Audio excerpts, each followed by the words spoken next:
Oke, pernah nggak sih kalian melihat orang yang sedang naik gunung atau hiking ke gunung itu membawa perlengkapan dokumentasi yang saya lengkap? Mungkin saya pernah, karena saya suka naik gunung juga. Saya pernah waktu itu membawa tongsis, tripod.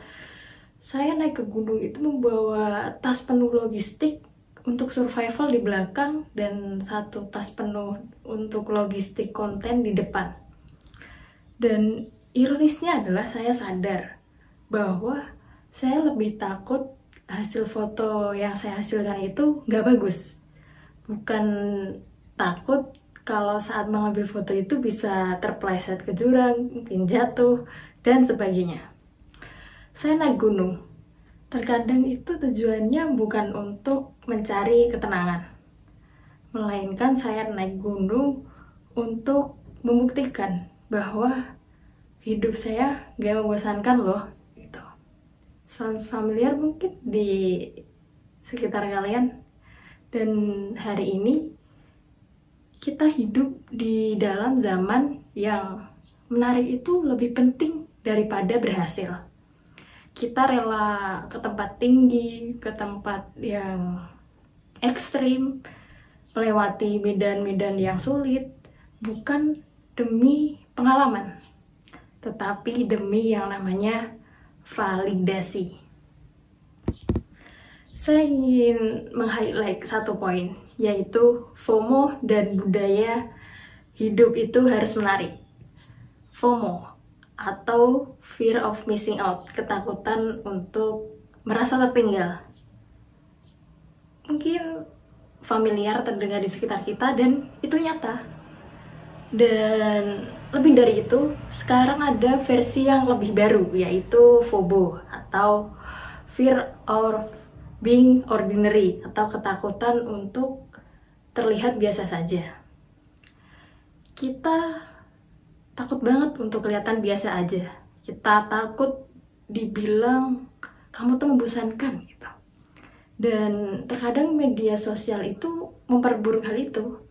Kita melihat teman kita yang mendaki gunung, liburan ke Bali, diving ke Karimun Jawa mungkin, ikut volunteer sana sini. Kita scroll di media sosial dan merasa, wah, aku ngapain aja ya di hidup ini? Kayaknya membosankan. Perasaan saya cuma di rumah, duduk-duduk di kamar, ngerjain tugas, dan dikejar-kejar deadline. Dan ada studi dari University of Pennsylvania, dari Journal of Social and Clinical Psychology itu mengatakan bahwa mengurangi waktu di media sosial menjadi sekitar 30 menit per hari itu bisa signifikan untuk mengurangi rasa kesepian dan juga FOMO. Gunung menjadi simbol perjuangan atau panggung pencitraan. Oke. Jadi gunung itu tinggi, sunyi, dan berat. Tapi justru itu yang orang suka. Terlihat menantang lah istilahnya.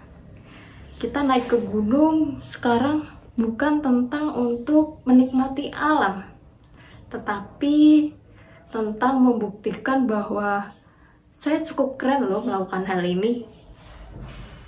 Bahkan terkadang saat kita sampai di puncak gunung, saat kita mendaki gunung, bukan rasa ketenangan yang kita cari, tetapi sinyal.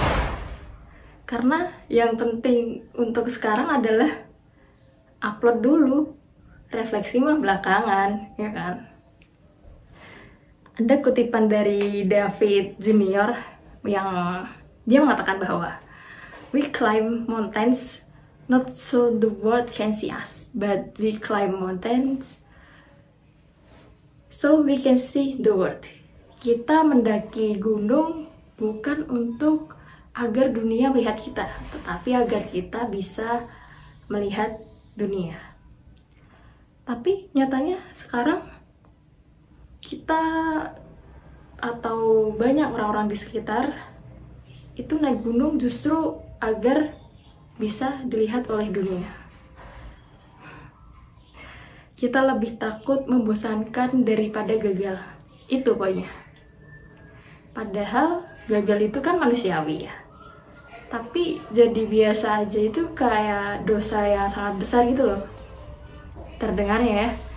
Kita diajarkan untuk lebih takut dengan nilai jelek, tapi tidak diajarkan kalau diam di rumah, santai-santai di kos di hari weekend, itu juga boleh loh, dan it's normal. Kita terus-menerus merasa tertinggal, padahal mungkin kita nggak butuh mendaki gunung. Kita cuma butuh duduk santai sebentar, menikmati hari yang biasa aja. Dan itu nggak apa-apa, itu normal. FOMO, fear of missing out, memaksa kita untuk ikut lomba yang sebenarnya tuh bukan milik kita gitu, bukan suatu kompetisi yang harus kita kejar. Ketika semua hal itu harus punya value yang instagramable, harus trendy, yang membuat kita itu kehilangan keautentikan dari pengalaman nyata itu sendiri di kehidupan nyata. Kita mendaki gunung demi foto, kita traveling, kita healing demi Instastory, demi WhatsApp story, dan sebagainya. Kita hidup demi dilihat orang lain. Tapi pernahkah kita bertanya gitu kepada diri kita sendiri? Kalau kita nggak naik gunung, atau kita tidak ada yang melakukan sesuatu yang besar, yang keren, apakah kita masih akan tetap melakukannya? Mungkin untuk saya sendiri sih belum tentu ya. Dan coba sesekali kita hidup tanpa validasi. Kita nikmati momen-momen yang ada dengan lingkungan-lingkungan sekitar kita tanpa perlu membuktikan kepada dunia. Kita hidup menikmati momen tanpa bukti. Biar nggak apa-apa dunia nggak tahu. Tapi kamu sendiri tahu bahwa kamu itu hidup. And the conclusion is, maybe the problem isn't that our life are boring, but maybe the problem is we are addicted to prove otherwise. Mungkin the problem atau masalahnya itu bukan karena hidup kita membosankan, tapi masalah utamanya adalah kita itu terlalu addicted, kita terlalu ingin mendapat approve atau mendapat pengakuan dari orang lain. Dan mungkin itu yang harus kita ubah untuk menjadi hidup kita lebih menyenangkan dan lebih cinta dengan diri sendiri. Dan tetap kepada poin utama tadi, FOMO, fear of being missing out, itu bisa mengarah ke hal yang bagus dan hal yang buruk. Untuk hal bagus, mungkin kita bisa lebih ingin terus mengupgrade diri, ingin terus berkembang. Tapi itu tadi, ada juga hal negatif yang harus kita hindari dulu lah, bahwa kita akan menjadi stres mungkin, kita akan menjadi lebih tertekan karena tuntutan-tuntutan sosial dari sekitar kita yang ada. Tapi tetap, kita harus coba sekali hidup untuk tanpa validasi. Kita nikmati saja momen-momen yang ada di sekitar kita tanpa membuktikan kepada dunia. Dan yang terpenting adalah kita menjadi apa adanya dan kita bahagia dengan diri kita sendiri, karena itu adalah poin penting bahwa untuk mendapatkan kehidupan yang lebih bahagia.